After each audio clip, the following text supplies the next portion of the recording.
Welcome to another episode of the B2B Academy podcast, where we're dedicated to offering valuable learning and growth experiences to business leaders through our B2B Academy project.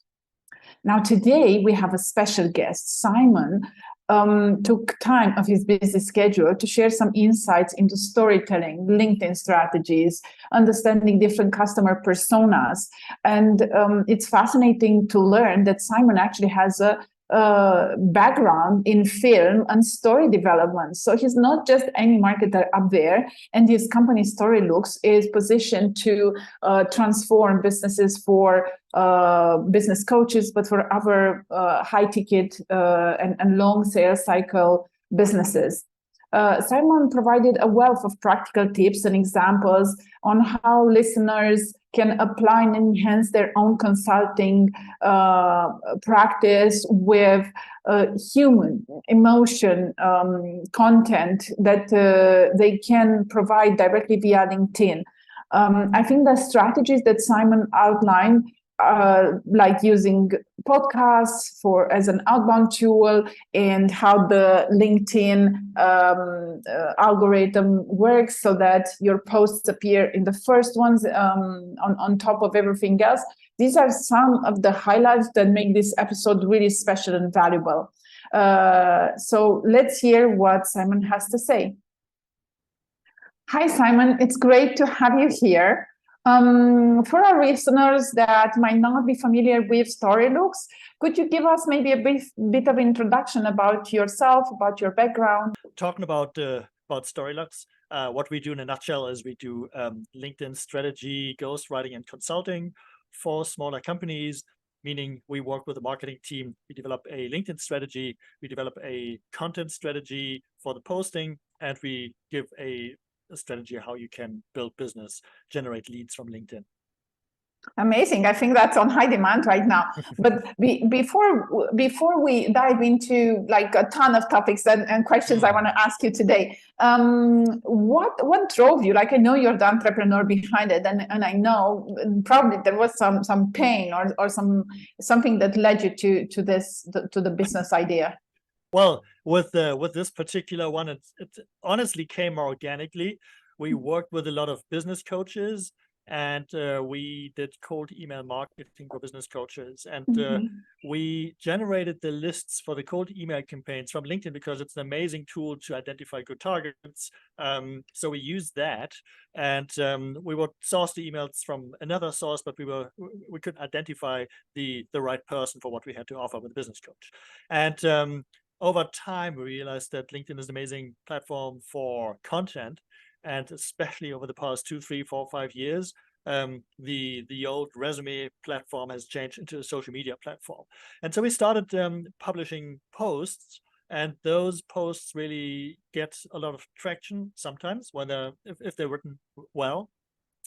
And so we moved away from cold email marketing to doing more and more LinkedIn content. And then with the content comes a strategy, because if you have great content but no strategy, you might get a lot of impressions, but you don't get any business. So there needs to be a strategy how you convert the traffic on LinkedIn into business.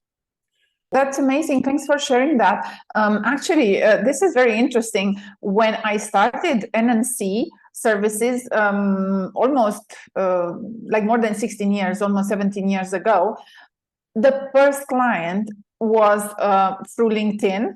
It was really, really early stages. Like I remember even right now that I don't even know how I came across LinkedIn, and I fill out my profile and so on. And I was an early stage consultant back then. Like there was no this idea of a global B2B tech agency and so on. But as a consultant, I was able to get my first client off of LinkedIn, and it was an amazing client that I cherish today. That's amazing. Every leader has a story. Are there some defining, let's say, professional moments in your journey before Storylooks, something that's maybe relevant to why you ended up working with coaches? Well, definitely not why I ended up working with coaches, and we don't do that really anymore, or it's just like on the side.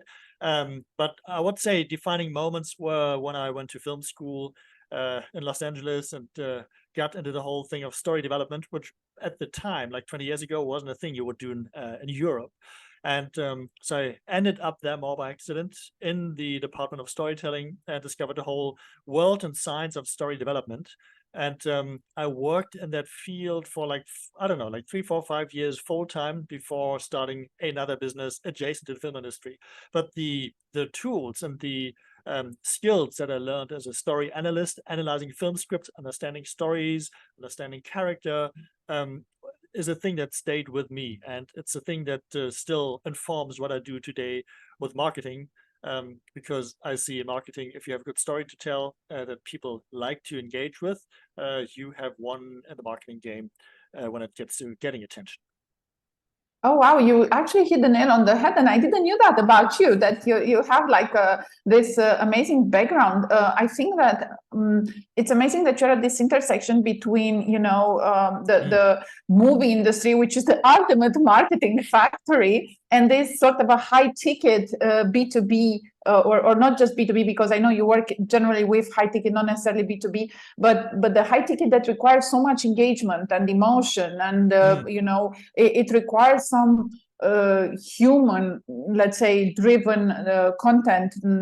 So unlike most marketers that probably read the or maybe took a course on storytelling or something, you actually have a degree in storytelling. Yeah. So true. I mean, you're saying it now that you're saying it, so true, because you market the film with a story. I mean, that's the core element. You don't market the film by saying, well, it's printed on 30 millimeters or 60 millimeters, and it's sort of like it's 90 minutes and was shot in the US, but you market the film with a story in the film that has a certain promise to the audience. And the same is in marketing, I think, for other products, that you have to have a story and you have a promise of what the service or product will do. Yeah, amazing. I love that. So I understand already, you know, how Story Looks came about and why you are so unique and different.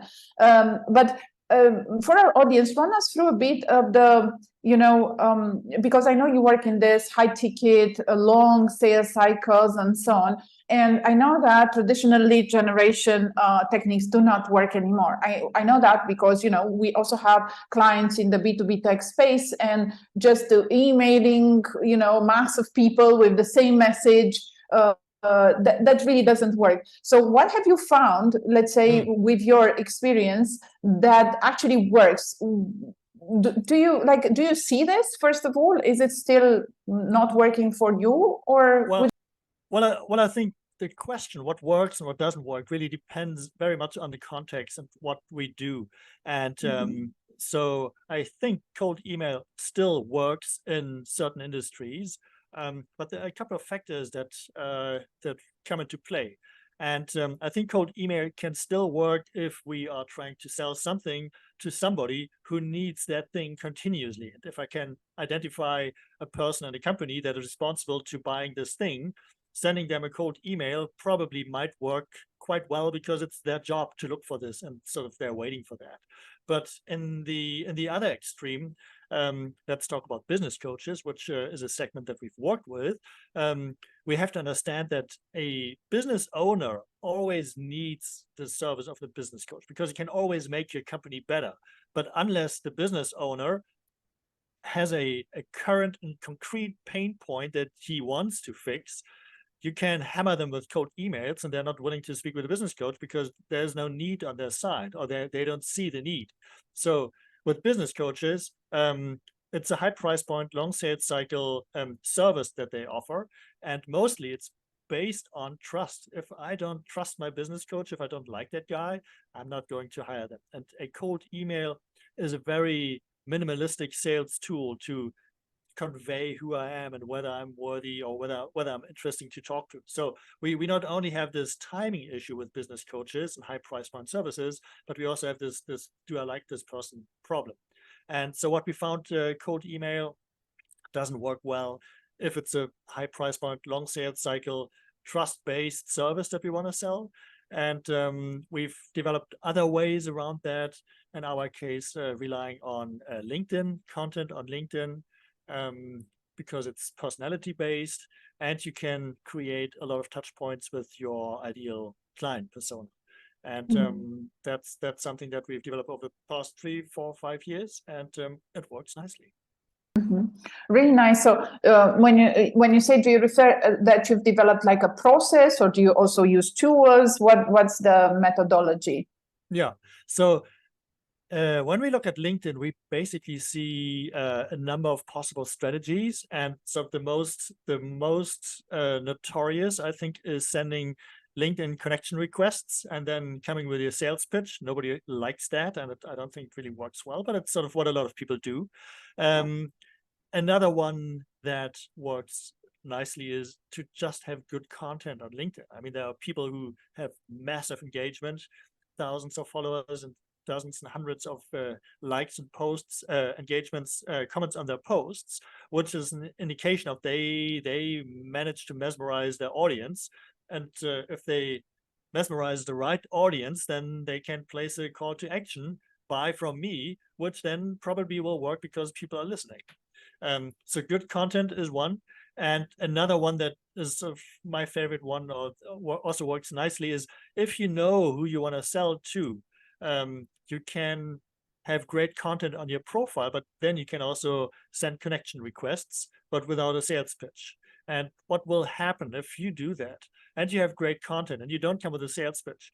The LinkedIn algorithm works in a way that if you accept a connection request from somebody, that person will show up with their content in your feed over the next 1 or 2 weeks, preferred. So if I'm a daily poster and I connect with you, Laurie, you will see my post over the next week or 2 pop up in the feed.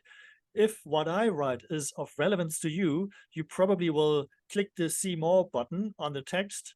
And that is a strong signal for LinkedIn that it's interesting to you. And then you will keep seeing my content even beyond that 1 week, because you've told LinkedIn, hey, what Simon has to write or is writing is of interest to me. And then you keep popping up. So let's say I do this, I publish, you see my stuff pop up once in a while. Maybe you like, maybe you don't, but you sort of click to see more once in a while, enough for LinkedIn to keep showing you my content. And if I then send you a message, maybe based on what you posted, or a comment, or say maybe recommending a book that I think you might be of interest to you because I have an idea of what you do, the likelihood that you will respond to me is like 100 times higher than if I had slapped you with a sales pitch on the first connection request. So it's basically, with content, many touch points, building trust, and then reaching out with an invitation for a further conversation. That's what we see really works nicely. Why don't more people do that? Because it's work, and you need to know what you have or what you can write about on LinkedIn. But that is sort of what I think is the golden way on LinkedIn to generate business.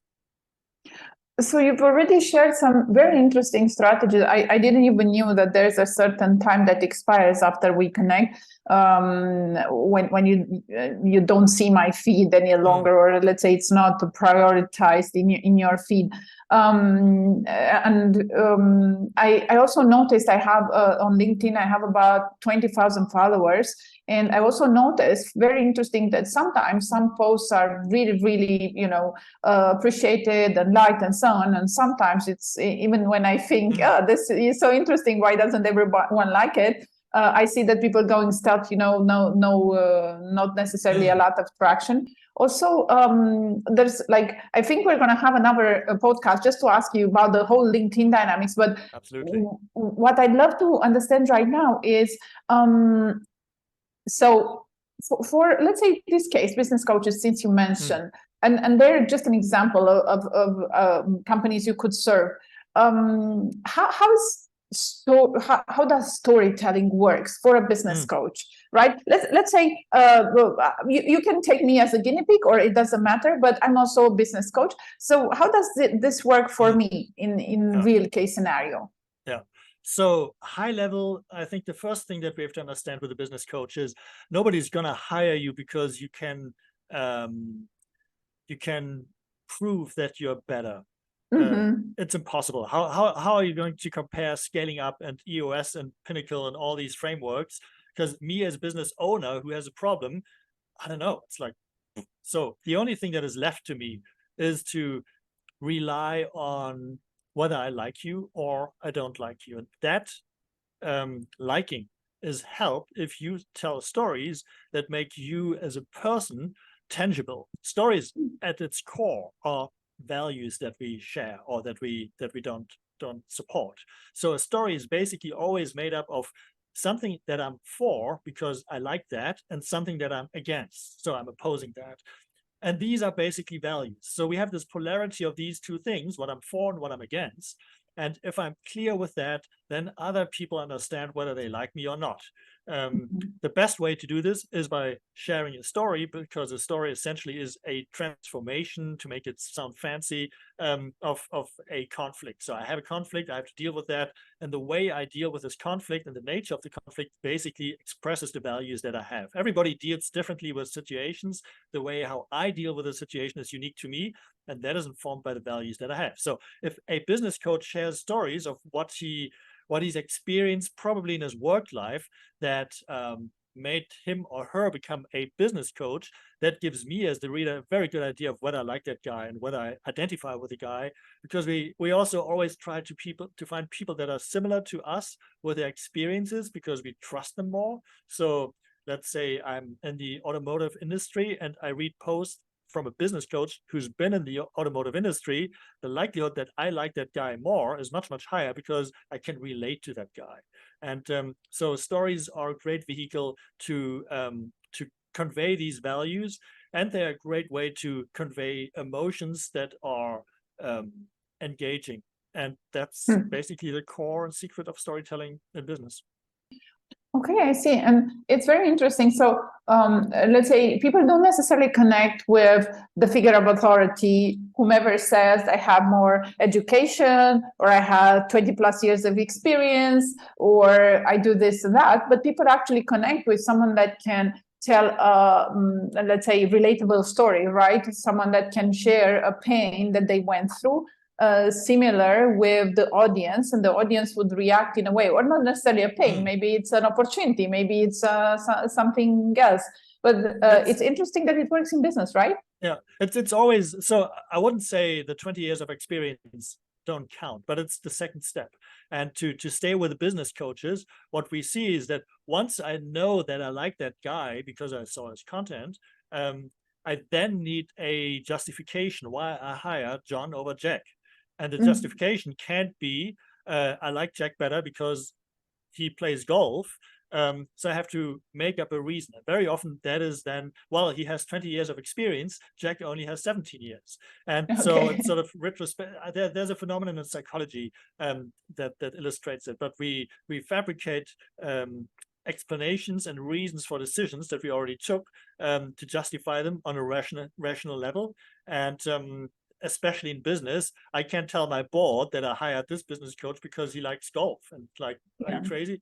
You have to prove that he's better. And that's sort of like the experience counts, the 20 years of experience. So do not share that, but don't think that that is what really sells. What sells is people like you. And then the 20 years are sort of like the guarantee that you're not a total idiot at what you do.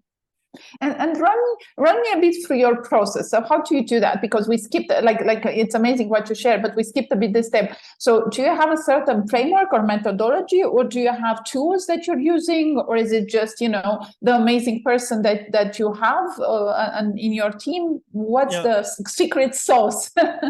Well, that's an interesting question. I mean, when we have a client, we interview that client, and it's really more like like we do in EO, it's the lifeline. We try to sort of understand the life story of that person. And with that, automatically you start unraveling traumatic experiences and sort of turning points and decisions that already give an idea of what the values are of the person. And we like to work with journalists because journalists have a very good understanding of stories. They can pick the stories from somebody and turn that into something that you can write. So we do these interviews, and ideally it's done by a journalist who sort of like just understands what is a good story. So they pick the stories, and then in these interviews you just go deeper and sort of like, okay, tell me more.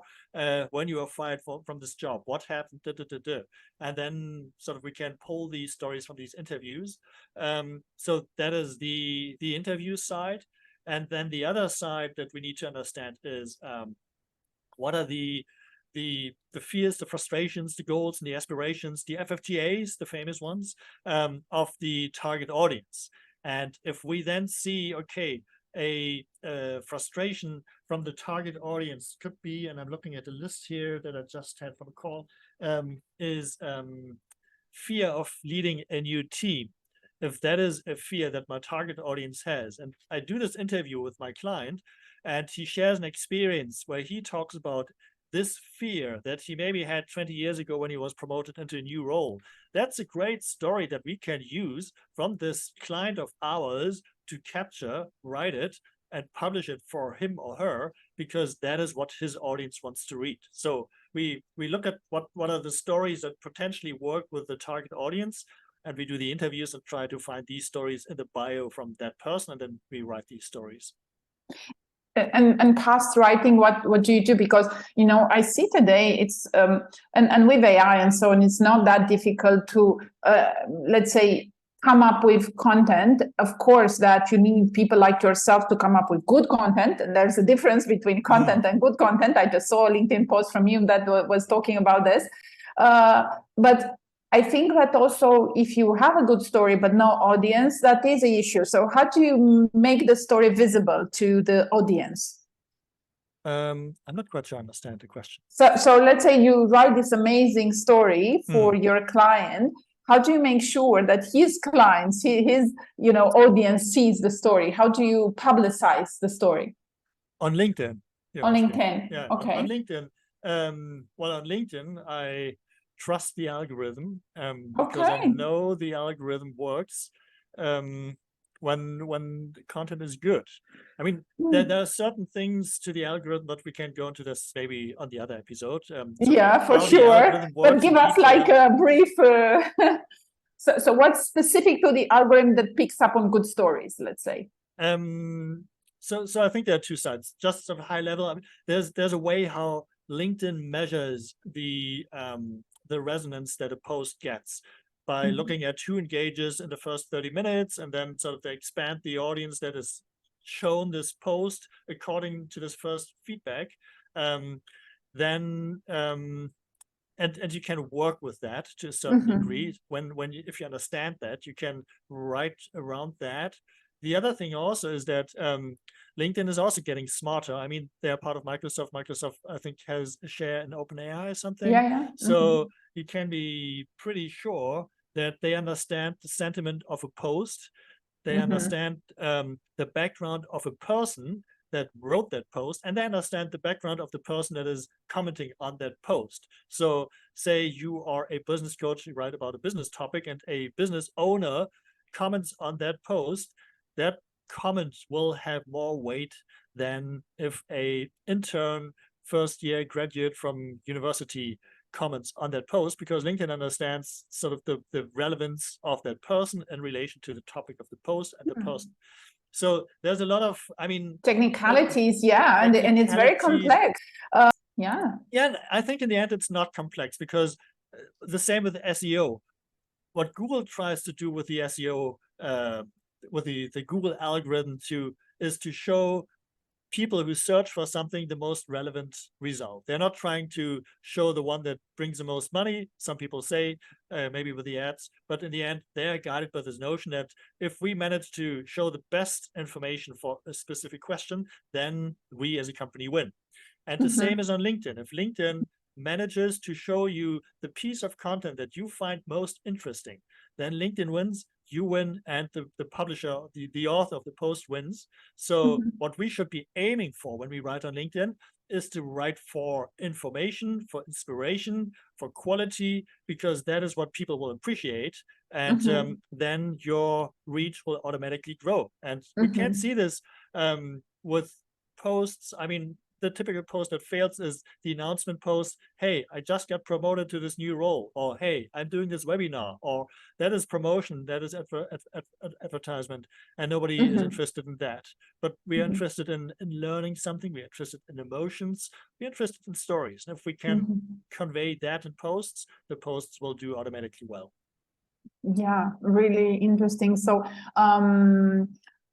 I understand, you know, how important it is to have someone by your side that not only takes all this complexity, because there is a certain technicality and complexity, and turns it into an easy thing to use, right? For your personal branding, for thought leaderships and so on. Now, you mentioned before that coaches, let's say,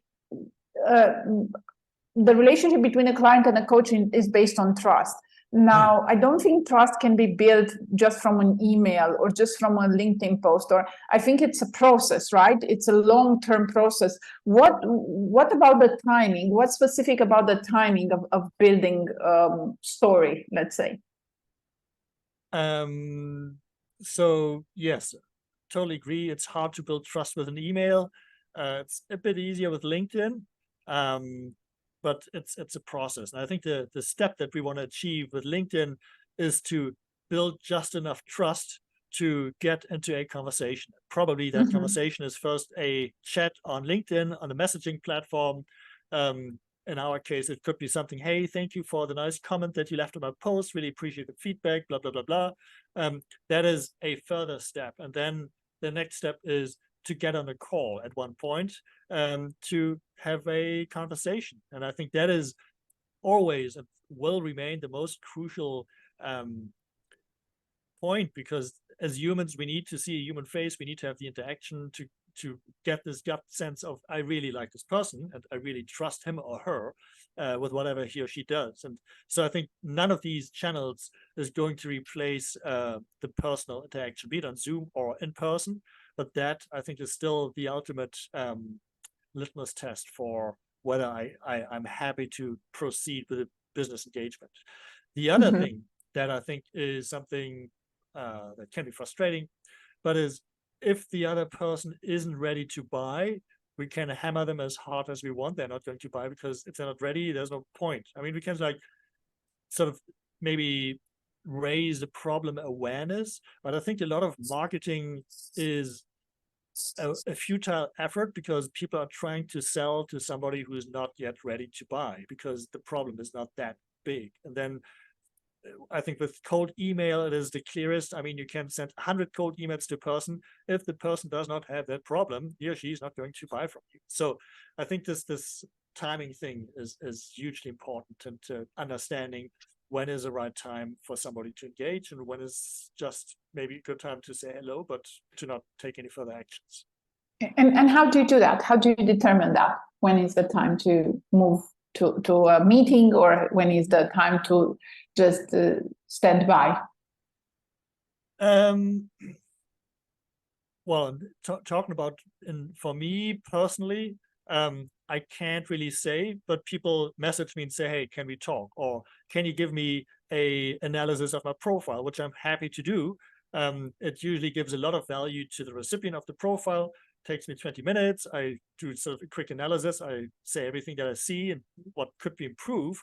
And usually they like that a lot. And then the next question is, okay, how can you help us? And what happened here very often is that I gave an analysis. They knew something could be better with a profile. Then I give the analysis, then they understand what can be better, and they understand that they probably can't fix it themselves, or it's faster to hire somebody who's done it, and then we can actually talk. But it's, in this case, it's them coming to me. For business coach, I think it's a bit harder. What we like doing with business coaches is doing a podcast, and we like to do a podcast not as an inbound tool as it's usually used, but as an outbound tool, because with business coaches, the challenge is to get on a call with somebody if they don't really have a need. Why would I, as a business owner, get on a call with a business coach if I don't have a problem that I think the business coach can fix? So what we started doing instead is to do cold email campaigns, but the call to action is not, hey, you want to work with me, but I have a podcast. You want to be a guest on my podcast. So the first step that we see, the response rate changes from a measly 1 to 3%, very vague of, yeah, maybe let's talk next month or something, to 20 to 30% of people who say, hey, sounds interesting, can you tell me more? And then we've sort of cracked the first nut, we've opened the first gate, which is the business coach and the business owner get to talk, and they get the opportunity, or the business coach gets the opportunity to give a first impression, to build a personal bond. Whether they get on a podcast or not, that's a different story. There are ways how because you can't get on a podcast with hundreds of people, but you get into a conversation. And then for a podcast, you have to have good chemistry, you have to have some alignment, which is basically the same with a business coach. So if you as a business coach have a good conversation with a business owner for a podcast, probably that's also a good working relationship. And what we then usually see is nobody's going to hire the business coach right away, but like 3, 6, 9, 12 months down the road, if there's a problem in the life of the business owner, the likelihood that that business owner is going to call the business coach that he just had a chat with is much, much higher than getting a cold email from that business coach, not understanding who he is, not knowing whether he like them. So I think every business and every industry requires a very bespoke business marketing model. And what we see work well for business coaches and long sales cycle, high price point services and products is a podcast and LinkedIn. So this is very interesting because I did notice that some people use a podcast as inbound. I love how you use it as outbound. I think it's really great because it's true. During a podcast, you build a sort of a relationship, a trust relationship, right? You ask as many questions as you want to. Nobody's trying to oversell you on anything. You're trying to discover each other. So it's really amazing as an outbound tool, just as you said. And also, yes, from my own experience, I can tell that I do remember quite a lot the interviews that I had during podcasts. It's a sort of, first of all, you have to be in the public eye, so you have to be very careful what you say, how you present yourself, and so on. So that level of attention that you engage during the podcast is much higher than you would normally do in a sales kind of conversation. Plus, I think people are more open. Like people do, it's hard to lie over a live conversation, and it's there's no reason why. Documented because in public, and exactly. So and plus, there's no reason why. That's a good point. I never thought about it, but absolutely right. Yeah. Very interesting. So you shared quite an interesting mix of methodologies and tools, and I'm sure you have a lot more on your plate. And I look forward to maybe another episode on talking exactly about LinkedIn, because I know that's high on everyone's agenda. Are there any other things that you'd like to share, or any other things you'd like to cover with our audience? Well, I mean, a thing that I'm very passionate about is AI. And I think we should do another episode of that. But we work hard to use ChatGPT and other AI tools to simplify the whole marketing and content generation process, while at the same time not compromising on the quality of the writing, which I think is the biggest challenge. Everybody's excited about AI. It's like, I think there was a hype like in early this year, 2023. Everybody was excited about the potential of AI in writing. And then they realized it's not that easy. I think by now, a lot of people have a good bullshit detector for texts that were written by AI, because very often you feel it, it somehow, the vocabulary, the sentence structure. And we work in 2 areas. One is to write texts that have a unique language, that are authentic to you, that basically speak the way you would speak. So we are we're training the algorithms to learn about, okay, that is how Laurie speaks. And we've developed a couple of prompts how we do that. And the other is to use AI for the development of the content matrix and the content plan. And it's phenomenal. Just asking ChatGPT to give me all the fears, frustrations, goals, and aspirations for a junior marketer in Germany and companies in like this region with that headcount, you get a phenomenal list of these FFTAs that I would never have come up with, or if I would, it would have taken me a long time. So it's a great way to get a bigger picture of the market, get a bigger picture of what is out there, what people think, different viewpoints. And that is a great basis to then create content pieces and make decisions. on what we are going to write about. And we try to marry that with LinkedIn content generation. So if I know what I need to talk about for my target audience, it's much easier to then do that, tell stories, and be assured that LinkedIn will give my post the right reach with the right audience. You are so resourceful. I'm actually amazed because right now I'm like, I have to ask you about AI, but then we also are aware of the time limitation and you know, taking time out of your busy schedule these days. I was lucky to get you in the podcast. I'd like to ask you, how do people reach out to you? Do you prefer to be like a lot of our audience will probably have questions for you? They want to, you know, address things Absolutely. that I haven't. What's a Well, good way to get in touch? The easiest way, surprisingly, is LinkedIn. So you can find me on LinkedIn thanks to my French last name. There's only one guy by that name. And so you can easily find me with Simon Chappuzeau, and just send me a connection request or a DM in mail, and you will get a quick answer. So happy to talk about everything LinkedIn, podcasting, and cold email and marketing. Nice. And how about, you know, the resources that you mentioned? Is there anything that we can maybe link in the podcast description that can be useful for the audience? Yeah, so absolutely. What we love doing is if you want to get an idea of your sort of where your profile is, we have a 20-minute short video analysis. So if you share your profile with us, we will analyze that profile based on a checklist that we've developed over the years that gives you the most important things. And with that checklist, you already have a very good understanding of what you can do now to increase the reach of your profile and to improve the quality, to get more inbound leads, thanks to a profile that is just more attractive than what probably is currently on your profile. So it's a quick 20-minute video analysis. We take a look at the profile, record that, walk you through what you can do, and then you are free to implement what we shared with you. Amazing. We're going to link that in the podcast description. Thanks so much for sharing that with us. So, Simon, thanks again for your time and taking time of your busy schedule to speak with us today. Your insights in storytelling, LinkedIn strategies, understanding different customer personas, and it's all fascinating. So I'm amazed about your background in film, which I didn't know. So I'm very happy that we actually had this conversation. Absolutely. Amazing.